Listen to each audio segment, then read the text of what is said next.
Hello दोस्तों, computer class day 16 में आपका स्वागत है। आज की जो क्लास है कंप्यूटर की, उसमें हम रेफरेंसेस टैब के बारे में सीखने वाले हैं।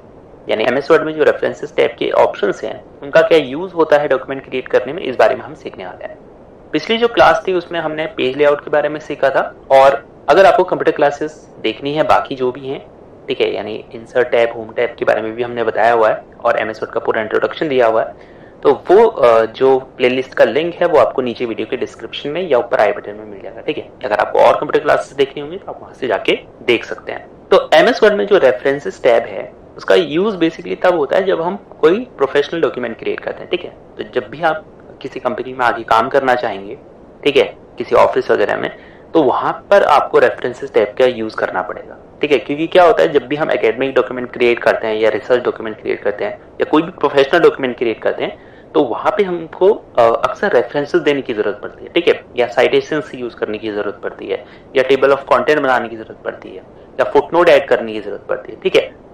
तो ये सब जो भी एडवांस फीचर्स हैं, ये प्रोफेशनल डॉक्यूमेंट में अक्सर यूज होते हैं। तो इसीलिए इस टैब के बारे में सीखना जो है बहुत जरूरी है। तो चलिए एक एक करके इन सभी ऑप्शंस के बारे में हम सीखना चालू करते हैं।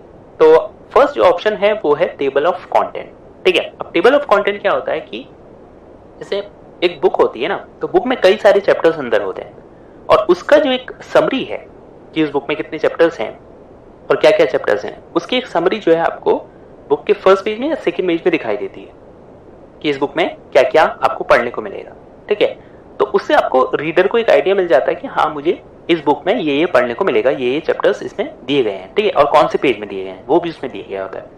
तो वैसे ही टेबल ऑफ कंटेंट होता है एमएस वर्ड में। यानी आपने डॉक्यूमेंट में जो भी हेडिंग्स यूज किए हैं, जो भी सब हेडिंग्स क्रिएट किए हैं, उसकी जो एक लिस्ट है उसको आप टेबल ऑफ कंटेंट के थ्रू डॉक्यूमेंट के शुरू में ऐड करते हैं, ताकि यूजर जो भी पढ़ रहा है उसको वो पहले देख ले कि हाँ भाई, इस डॉक्यूमेंट में ये हेडिंग्स और सब हेडिंग्स है। तो ये करते हैं आप टेबल ऑफ कंटेंट के थ्रू, ठीक है। तो जैसे अब इसमें क्या करते हैं, सबसे पहले कुछ रैंडम टेक्स्ट जो है जनरेट करते हैं, ठीक है। अब हम इसमें क्या करते हैं, कुछ हेडिंग्स और सब हेडिंग्स क्रिएट कर लेते हैं, ठीक है। जैसे हम इसको जो है सबसे पहले बना देते हैं होम में जाकर टाइटल, ठीक है। और ऐसे ही हम इसको हेडिंग 1 कर देते हैं और यहां से इसको हेडिंग 2 कर देते हैं, ठीक है। और इसको भी हेडिंग 2 करते हैं और इसको कर देते हैं हम हेडिंग 3, ठीक है। और यहां से इसको और हम हेडिंग 3 कर देते हैं, ठीक है।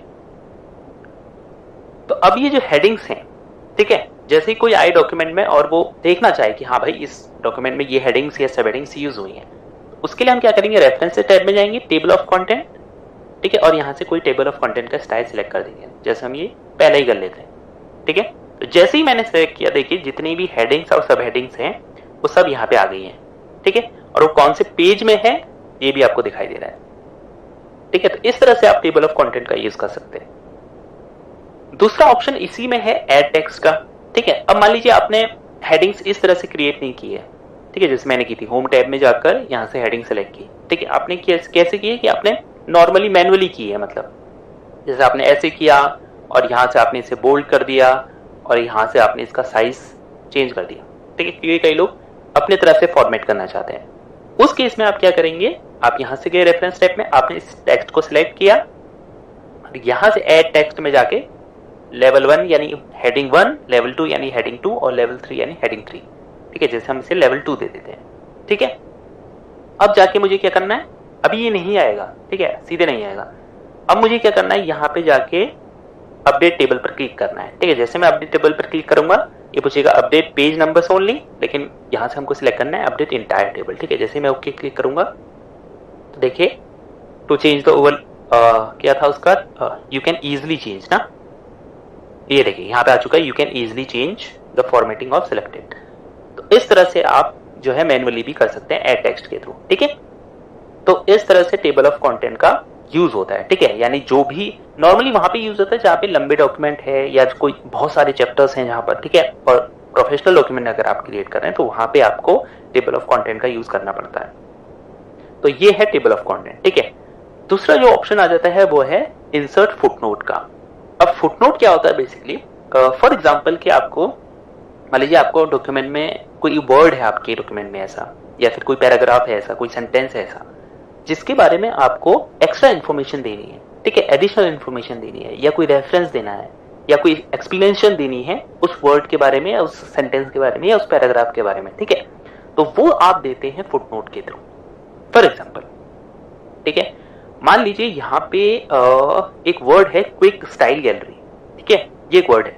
अब मैंने ये पैराग्राफ में यूज किया है, लेकिन हो सकता है कि यूजर जो इस पैराग्राफ को पढ़ रहा हो उसको पता ना हो भाई ये क्विक स्टाइल गैलरी है क्या, ठीक है। तो अगर मैं इसका एक्सप्लेनेशन देना चाहता हूँ और मैं ये नहीं चाहता कि मैं इस पैराग्राफ को और बड़ा करूं, ठीक है, तो उसका जो एक्सप्लेनेशन है, ठीक है, वो दे सकता हूँ इंसर्ट फुटनोट के थ्रू, ठीक है। मान लीजिए मैंने इसको सेलेक्ट किया और यहाँ से इंसर्ट फुटनोट पे क्लिक किया। अब ये इसी पेज के एंड में क्या होगा, एक फुटनोट ऐड हो जाएगा, ठीक है। अब मैं जो भी लिखना है, मान लीजिए मैं कहता हूँ कि ये क्विक स्टाइल गैलरी ये है या वो है, जो भी मैं टाइप करना चाहता हूँ मैं यहाँ पे टाइप कर सकता हूँ, ठीक है। और एक पेज में आप कितने भी फुटनोट जो है ऐड कर सकते हैं।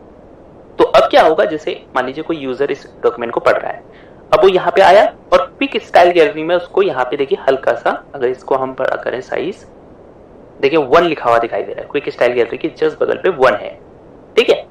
तो उसको पता चल जाएगा कि हाँ भाई इससे रिलेटेड एडिशनल इन्फॉर्मेशन या जो भी एक्सप्लेनेशन है वो नीचे ऐड की गई है, ठीक है। और अगर हम इस पे क्लिक करेंगे तो यहाँ पे हमको देखिए वो टेक्स्ट शो भी होगा, ठीक है। तो ये यूज होता है इंसर्ट फुटनोट का, कि अगर आपको भाई एक्सप्लेनेशन देनी है या फिर कोई एडिशनल इन्फॉर्मेशन देनी है, कोई रेफरेंस देना है, तो उस केस में आप फुटनोट का यूज करते हैं, ठीक है। या किसी का मतलब समझाना है किसी वर्ड का आपको, या कॉन्टेक्स्ट समझाना है, तो उस केस में आप जो है फुटनोट का यूज करते हैं, ठीक है। इसी में जो सेकंड है ऑप्शन वो है इंसर्ट एंड नोट, ठीक है, सेम एज फुटनोट और यूज भी सेम है, लेकिन ये इंसर्ट कहाँ पे होता है, एंड में, डॉक्यूमेंट के एंड में, ठीक है। जैसे यहाँ ये डॉक्यूमेंट का एंड है तो यहाँ होगा, जैसे मैं मान लीजिए इस थीम से मैं क्लिक करके मैं इंसर्ट एड नोट करता हूँ, तो ये डॉक्यूमेंट के एंड में इंसर्ट होगा, ठीक है। तो ये है फुटनोट और एंड नोट में डिफरेंस, ठीक है। फुटनोट पेज के एंड में होता है और आपका जो एंड नोट है वो डॉक्यूमेंट के एंड में होता है। उसके बाद यहाँ पे एक और ऑप्शन है नेक्स्ट फुटनोट का, ठीक है। तो इसमें क्या है, बेसिकली आप जैसे मान लीजिए आपने बहुत सारे फुटनोट या एंड नोट इंसर्ट किए हुए हैं, ठीक है, तो आप यहाँ से नेक्स्ट फुटनोट में जा सकते हैं, और यहाँ से आप प्रीवियस फुटनोट में जा सकते हैं, नेक्स्ट एंड नोट में जा सकते हैं, प्रीवियस एंड नोट में जा सकते हैं। तो बेसिकली नेविगेशन के लिए है, ठीक है। उसके बाद शो नोट्स कर सकते हैं, ठीक है, विया फुटनोट एरिया या विया एंड नोट एरिया। तो ओके करेंगे तो यहाँ पे जो फुटनोट का एरिया है और जो एंड नोट का एरिया है वो शो हो जाएगा, यानी आपको इस तरह से मूव करने की जरूरत नहीं पड़ेगी, आप ऐसे जा सकते हैं सीधे शो करके, ठीक है। उसके बाद आपका ऑप्शंस आ जाता है साइटेशंस एंड बिब्लियोग्राफी, ये भी बहुत इंपॉर्टेंट है। तो फर्स्ट जो ऑप्शन है वो है इंसर्ट साइटेशंस, ठीक है।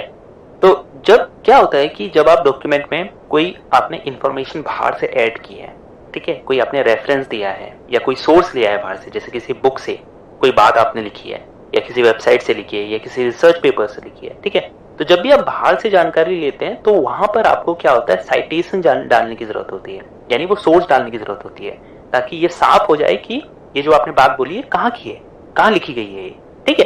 तो उस केस में हम यूज करते हैं साइटेशन का। अब फॉर एग्जाम्पल कि ये वाला जो पैराग्राफ है, ठीक है, ये मैंने किसी कंप्यूटर क्लास की जो बुक है उससे लिया है, और मुझे यहाँ पे रेफरेंस देना है कि हाँ भाई ये बात जो है ये इस बुक में लिखी हुई है, ठीक है। तो वो हम कैसे करेंगे, तो मैंने क्या किया, जहां पे भी मुझे साइटेशन चाहिए तो मैंने यहाँ पे क्लिक किया, ठीक है। उसके बाद मैंने इंसर्ट साइटेशन पे क्लिक किया और यहां से मैंने ऐड न्यू सोर्स पर क्लिक किया, ठीक है। और यहां से टाइप ऑफ सोर्स हम सिलेक्ट कर सकते हैं, ठीक है। यहाँ पे कई सारे टाइप ऑफ सोर्स हैं, जैसे आप इस पर क्लिक करेंगे तो बुक सेक्शन है, जनरल आर्टिकल है, ठीक है। उसके बाद रिपोर्ट है, वेबसाइट है अगर आपने इन सोर्सेज से लिया है तो, ठीक है, इंटरव्यू से लिया है, ठीक है, किसी फिल्म से लिया है, केस से लिया है किसी, तो ये सारे ऑप्शंस यहाँ पे हैं। जो भी आपका यूज हो वो आप सिलेक्ट कर सकते हैं, जैसे हम बुक सेलेक्ट कर रहे हैं, ठीक है। उसके बाद आप ऑथर का नाम सिलेक्ट कर सकते हैं, जैसे मैं यहाँ पे ऑथर सेलेक्ट कर देता हूं, अनिल सिंह कर देता हूं, ठीक है, सिंह अनिल कर देता हूं, क्योंकि इसमें नाम बाद में आता है, ठीक है। सिंह अनिल हम ऐसे लिख देते हैं, ठीक है। उसके बाद टाइटल हम दे देते हैं यहाँ पे, बुक का नाम है कंप्यूटर बेसिक्स, ठीक है, यहाँ से हम दे देते हैं कंप्यूटर बेसिक्स। उसके बाद ईयर हम दे देते हैं यहाँ से 2019, ठीक है। सिटी देना चाहे दे सकते हैं, मुंबई, और उसके बाद पब्लिशर किसने की थी तो हम यहाँ पे दे देते हैं कि बीपी बुक व्यू, ठीक है, इस तरह से हम दे देते हैं।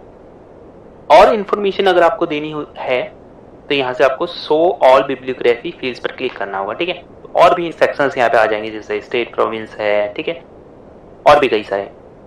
तो यहाँ से जो भी आपको एक्स्ट्रा इन्फॉर्मेशन देनी है वो आप ऐड कर सकते हैं, ठीक है। अब जो भी इन्फॉर्मेशन आपने ऐड करी उसके बाद सिंपल आपको ओके पर क्लिक करना है।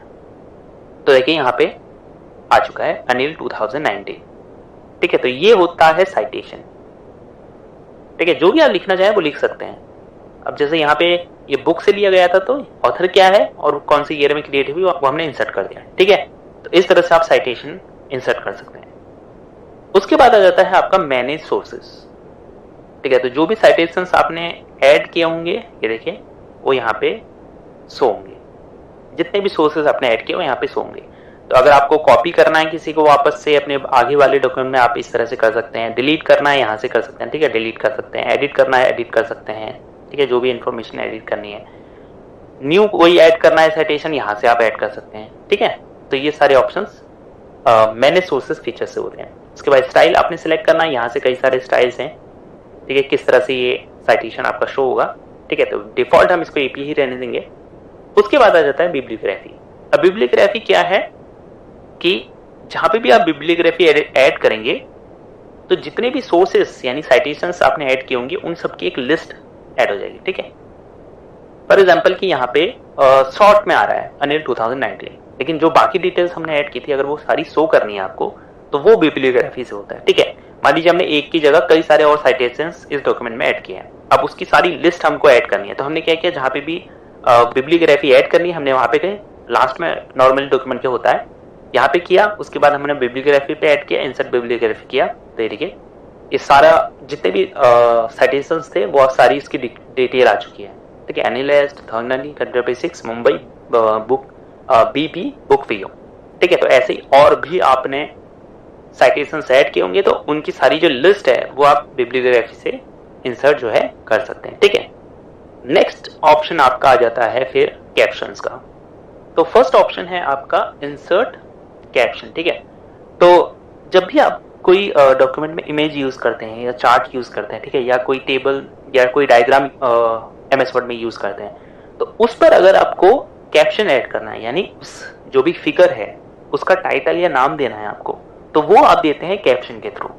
फॉर एग्जाम्पल, ठीक है, जैसे हम क्या करते हैं यहाँ पे एक इमेज ऐड करते हैं, इंसर्ट पे जाके पिक्चर्स, और यहां से हम एक इमेज ऐड कर देते हैं कीबोर्ड की, ठीक है,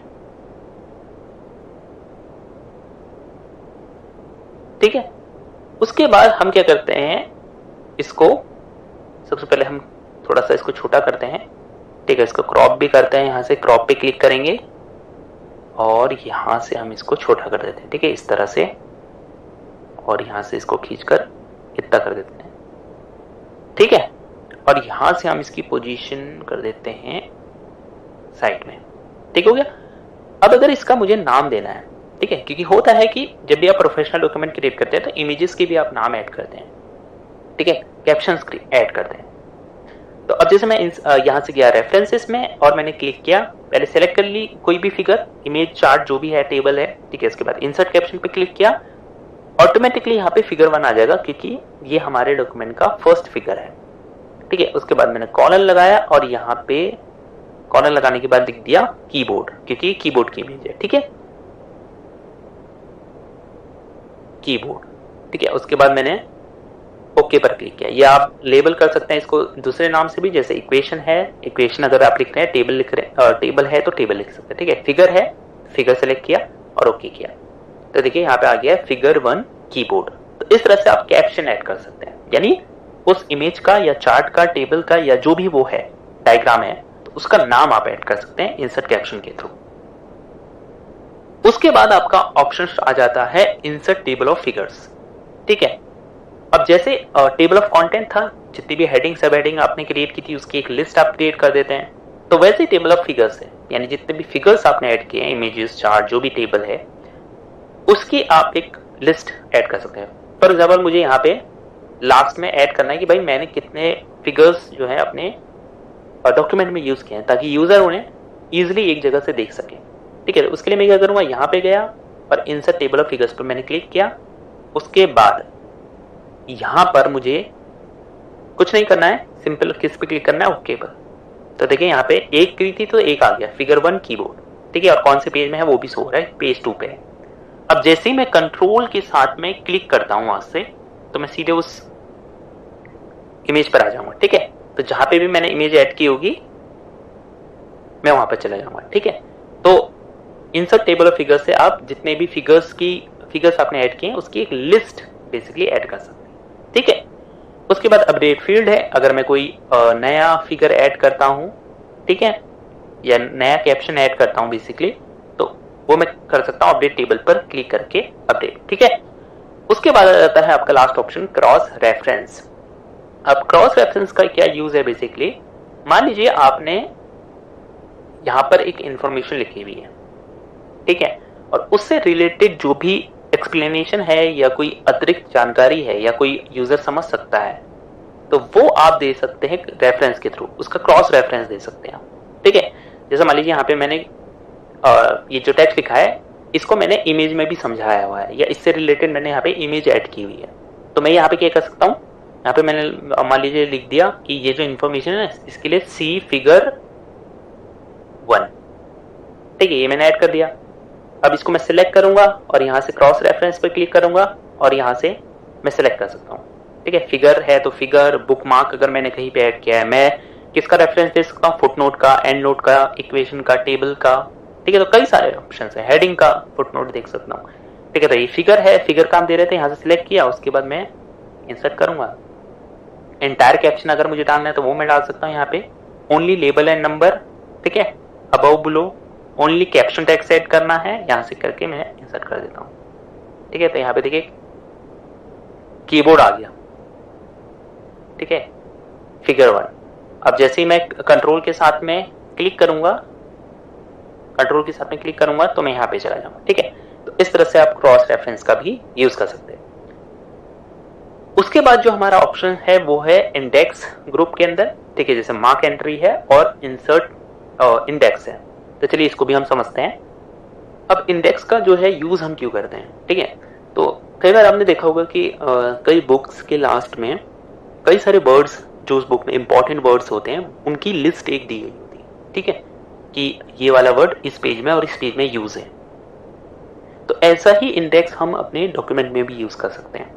ठीक है, कि जो भी हमारे डॉक्यूमेंट में इंपॉर्टेंट वर्ड्स हैं उसको हम इंडेक्स कर सकते हैं और पेज के लास्ट में, ताकि यूजर को ये पता रहे कि हाँ ये वर्ड्स इस पेज में जो है यूज हुआ है। ठीक है, तो इसको हम कैसे करेंगे, तो मान लीजिए कि कोई इंपॉर्टेंट वर्ड है हमारे डॉक्यूमेंट में, जैसे एक ये है क्विक स्टाइल गैलरी। ठीक है, तो मैंने इसको सिलेक्ट किया और यहाँ से मैं रेफरेंसेस टैब में मैंने मार्क एंट्री पर क्लिक किया, तो सबसे पहले हमको उसकी एंट्री को मार्क करना होता है। ठीक है, तो main entry quick style gallery इसने सिलेक्ट किया है। सब एंट्री आप डाल सकते हैं, कोई सब नेम अगर आपको डालना है तो यहाँ से।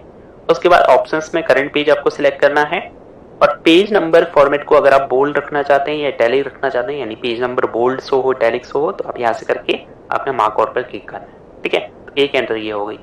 अब कोई और एंट्री वर्ड की आपने देनी है तो आपने उस वर्ड को सबसे पहले सिलेक्ट कर लेना है, जैसे हम यहाँ से इंसर्ट टैब को सिलेक्ट कर लेते हैं। ठीक है, तो यहाँ से हमने इंसर्ट टैब सिलेक्ट किया, यहाँ पे क्लिक किया, यहाँ इंसर्ट टैब आ गया और सारे ऑप्शंस ऑलरेडी सिलेक्ट है, हमने तो मार्क ऑल कर दिया। ठीक है, उसके बाद कोई और वर्ड हम यहाँ से सिलेक्ट करते हैं। ठीक है, तो हम यूज करते हैं पेज लेआउट टैब। ठीक है, इसको सिलेक्ट कर लेते हैं और यहाँ पे क्लिक करते हैं और मार्क ऑल कर देते हैं। ठीक है, और उसके इसको सिलेक्ट करते हैं, यहाँ क्लिक करते हैं और मार्क ऑल पर क्लिक कर लेते हैं। ठीक है, उसके बाद कोई और अगर हम देखना चाहें होम टैब पे क्लिक, इसको सिलेक्ट करते हैं, यहाँ क्लिक करते हैं। ठीक है, और मार्क ऑल, उसके बाद हम इसे क्लोज कर देते हैं। ठीक है, अब ये जो है शो हाइड मार्क्स यहाँ पे शो हो रहे हैं, तो इसको सबसे पहले हम होम टैब में जाके यहाँ से क्लिक करके इसे डिसेबल कर देते हैं। ठीक है, अब अगर हमें वो इंडेक्स करनी है, जो इंपॉर्टेंट वर्ड्स है वो हमने मार्क किए हैं, उनको इंडेक्स करना है, ठीक है, लास्ट में, तो यहाँ पे क्लिक किया और यहाँ से इंसर्ट इंडेक्स पर क्लिक किया, ठीक है, और यहाँ से कॉलम कितने चाहिए हमने सिलेक्ट कर लिए और उसके बाद ओके पर क्लिक किया। तो देखिए यहाँ पे वो सारे जो भी हमने मार्क किए थे इंपॉर्टेंट वर्ड वो यहाँ पे आ चुके हैं। होम टैब फर्स्ट पेज में यूज है और सेकंड पेज में यूज है।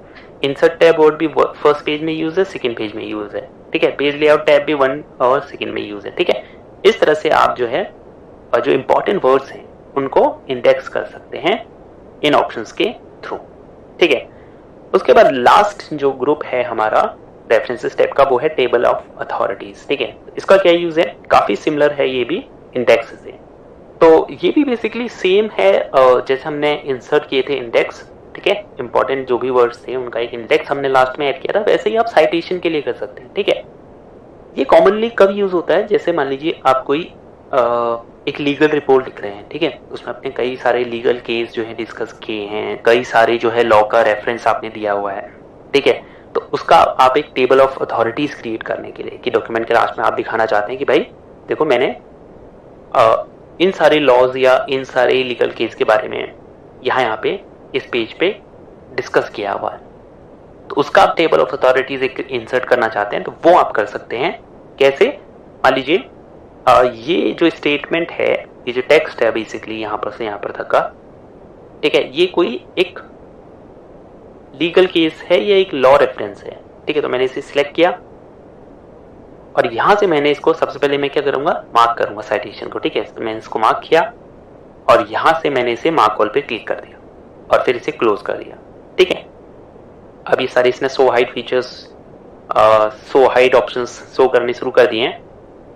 और इसके अलावा मैं क्या करता हूं कि इसको भी जो है इतना भी मैं इसको मार्क कर देता हूं, ठीक है, मार्क साइटेशन और मार्क ऑल, ठीक है। इसमें एक ऑप्शन छूट गया है, ठीक है। जैसे मान लीजिए मैंने सेलेक्ट किया, इसको सबसे पहले कट करते हैं, इतना एरिया मैंने सेलेक्ट किया, उसके बाद मार्क साइटेशन पे गया। यहां पे आप कैटेगरी भी सेलेक्ट कर सकते हैं, ठीक है। जैसे केसेस हैं, ये जो मतलब जो आपने सिलेक्ट किया है टेक्स्ट वो केसेस है, कोई अदर अथॉरिटीज हैं या कोई रूल्स है, ठीक है, कोई रेगुलेशन है, कोई कॉन्स्टिट्यूशनल प्रोविजन है, तो यहाँ से आप सिलेक्ट कर सकते हैं। हम केसेस सेलेक्ट कर रहे हैं, उसके बाद आपको सिंपल मार्क ऑल पे क्लिक कर देना है, ठीक है। इसको क्लोज करेंगे। अब हमें टेबल ऑफ अथॉरिटीज इंसर्ट करनी है, तो कैसे करेंगे, तो सबसे पहले हम इस फीचर को, स्वाइट फीचर को डिसेबल कर देते हैं, ठीक है। और यहाँ पे हमको इंसर्ट करनी है, तो रेफरेंसेस टैब में गए, इंसर्ट टेबल ऑफ अथॉरिटीज में क्लिक किया, यहाँ से कैटेगरीज आप ऑल भी सेलेक्ट कर सकते हैं, हम केसेस कर रहे हैं, उसके बाद ओके कर दिया, ठीक है। तो यहाँ पे देखिए एक टेबल ऑफ अथॉरिटीज का सेक्शन आ चुका है। इससे ये पता चल जाएगा कि देखो हमने इन केसेस के बारे में डिस्कस किया है, पेज नंबर 2 पे एक डिस्कस किया है, उसके बाद पेज नंबर 2 पे ही एक और किया है, फिर 1-2 पे एक और किया है, ठीक है। तो इस तरह से आप जो है टेबल ऑफ अथॉरिटीज को भी इंसर्ट कर सकते हैं अपने डॉक्यूमेंट में, ठीक है। सो होपफुली इस वीडियो की हेल्प से आप जो रेफरेंसेस टैब है एमएस वर्ड की, उसके ऑप्शंस का क्या यूज है एमएस वर्ड में, उस बारे में सीख गए होंगे। अगर कोई कंफ्यूजन है आपके माइंड में, कोई ऑप्शन आपको समझ में अच्छे से नहीं आया, तो नीचे कमेंट कीजिए, मैं कोशिश करूंगा कि उससे रिलेटेड एक डिटेल वीडियो आपके लिए बनाऊं। तो इस वीडियो को यहीं एंड करते हैं। अगर वीडियो पसंद आई तो वीडियो को लाइक और चैनल को सब्सक्राइब करना बिल्कुल ना भूलें। आपसे मिलते हैं किसी और वीडियो में एक नए टॉपिक के साथ, तब तक अपना ख्याल रखें।